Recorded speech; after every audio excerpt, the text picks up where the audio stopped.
Hello guys, ঘুম থেকে উঠে হাত মুখ ধুয়ে বাইরে এসে বসলাম। আজকেও ঘুম থেকে ওঠাটা দেরি হয়ে গেছে, কেননা এখন পড়াশোনা নেই তো, তাই জন্য দেরি করে উঠছি।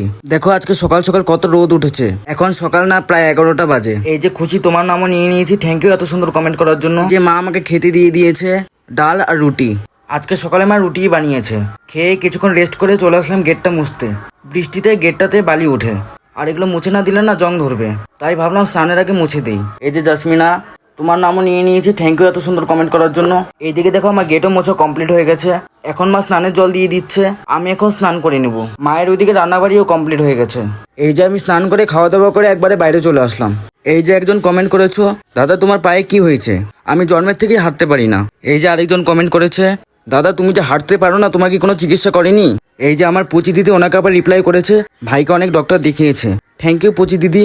হ্যাঁ, পুচি দিদি ঠিক বলেছে, আমাকে অনেক ডক্টর দেখিয়েছে। আমাকে শিলিগুড়িতেও ডক্টর দেখিয়েছে, বাইরেও দেখিয়েছে।